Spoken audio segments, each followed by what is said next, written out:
And we shift back to baseball now. Ranger Talk with the Ticket's morning ticker man. And, of course, he hosts Diamond Talk. Sean Bass with us tonight.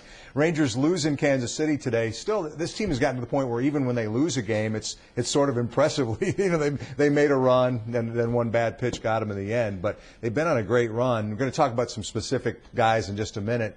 But just in general, I mean, you take calls after all the home games. You've seen this thing shift and the opinions shift. What's been the key to getting this thing to where it's got? Boy, it's been a multitude of things, really. If you look at just the way the team has been hitting the ball over the past 6 weeks, you're getting contributions up and down the lineup.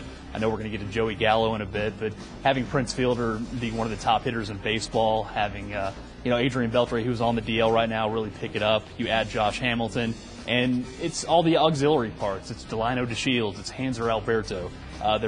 They're having sequential offense, which is something that was sorely lacking in that first month. I don't think enough can be said, and maybe has been said, about Jeff Bannister, because early on this thing was horrible. This is his first managerial job. It could have really gotten away from him, and to his credit, it didn't. Well, I know there was a lot of question at the end of last season, 2014, so injury-riddled. Everybody was surprised to see them sort of have a bounce at the end of the season under Bogar, and everybody was sort of somewhat questioning, okay, why go with Bannister? But I think we're seeing that when he was out on the mound with Chichi Gonzalez in his debut and said, hey, hang on a second, like, really relish this moment. Right. And the comments the other day when Chris Sale was on the mound and he decided to play Joey Gallo against him, he says, listen, why have fear? If we have fear, we shouldn't bring this guy up. And I think that resonates in the room, and obviously it's resonated with the fan base. And when you're playing over 500 ball after that start, you're going to get a lot of fans. Let's go to Gallo now. He's hit safely in 5 of his first 6 games, but we've seen both sides of Joey Gallo. The amazing stuff early on where he homered in his first 2 games, but he strikes out a lot. And then that's what you get with Joey Gallo right now. Well, I don't think it's a big surprise if you've been following his path in the minor leagues. At every level, he's had a relatively high strikeout rate. The deal is with him, and you saw it in the debut and the game after when he homered, just prodigious power. I mean, the scouts are saying he had 80-grade power, and even though he's right now has an unsustainable strikeout rate for a major leaguer, when he's putting the ball in play, he's hitting it hard. I mean, his batting average on balls in play, I believe, heading into today's game was over 500. Now, you can't keep playing at the big league level with a 52% strikeout rate. Obviously, that's going to come down. He did draw a walk today, but right now, for this moment in time with Adrian Beltre on the DL, along with Josh Hamilton, he's at least providing a bat in the lineup that makes a starting pitcher and makes a manager think about, okay, how am I going to attack this hitter? Because having dudes that can hit the ball out of the ballpark is definitely going to, help your offense overall.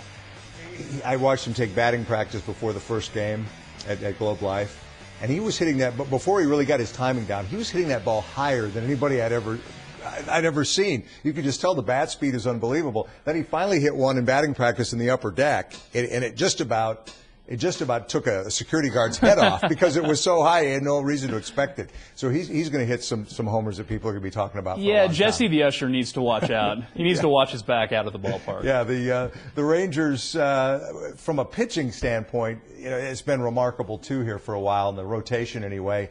They're without Darvish, Holland, Martin Perez, or Matt Harrison, guys that they had every reason to assume would be a part of this thing, but they've still found out a way to piece together a rotation. You mentioned Chichi, Nick Martinez, Wandy Rodriguez, Colby, had another decent start today. What do you make of the way they've been able to piece that together? Well, if you had told me that they would be over 500 and in the playoff mix early in June without Yu Darvish and Derek Holland, I would have called you a liar. But Wandy Rodriguez has just been a godsend. He's going deep in almost every start he makes. He's giving them quality starts. Colby Lewis had a rough patch, but he seems to have righted himself. Even today's start was a quality one. And you mix in a guy like Chichi, who, granted, there's not a big book out on him yet. The league will figure him out. He still doesn't give up a lot of hard contact. And, you have Nick Martinez, who has been pretty good this season. He had a great April. He slowed down a little bit lately. But the fact that you're getting that much depth from your rotation right now, considering you could argue your top 4 pitchers in the organization are on the DL right now, and you're still getting quality starts on a relatively consistent basis. And they've made this happen in spite of having a bullpen that in many ways they haven't been able to rely on for most of this year. And to me, we talked about how people are becoming a fan of Jeff Bannister. I think that's probably the most impactful thing that he's done so far as Ranger manager, as far as he turned this bullpen over on the fly by sitting everybody down and saying, okay, we don't have roles right now, even though there's roles. Sean Tollison's closing games. You have Kella and Shepard setting things up right now. but just taking the pressure away from a few of those guys, and it might have been a very nice way to say, hey, Nefty Feliz, you're no longer our closer. You know, he didn't want to throw him under the bus publicly, so you go with the no roles comment. But I think it's one of the many reasons this club is this far over 500 and could compete in what seems to be a relatively poor American League overall. I want to look at the playoff race here in just a minute, but a quick word on Josh Hamilton.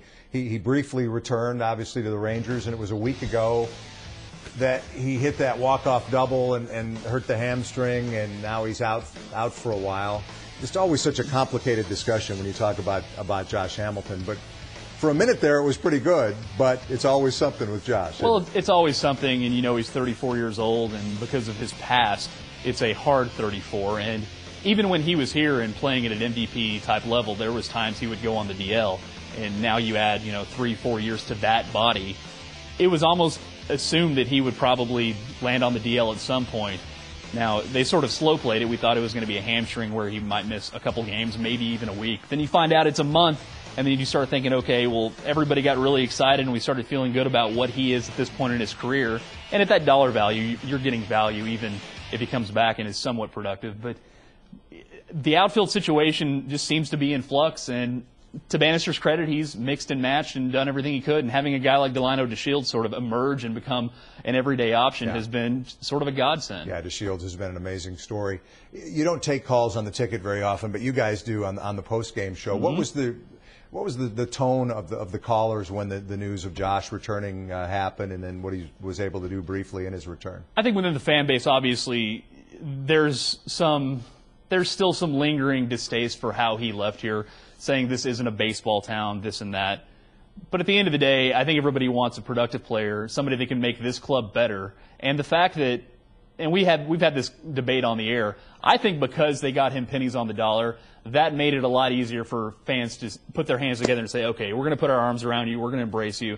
And you heard the ovation he got when he came back game one. And I think if he can come back and contribute at all now after this injury, it's probably icing on the cake. Rangers amazingly in playoff contention, roughly a third of the way through the season. I believe it's 3.5 back of an Astros team that is coming back to the pack now. And they would be a wild card team if the season ended today.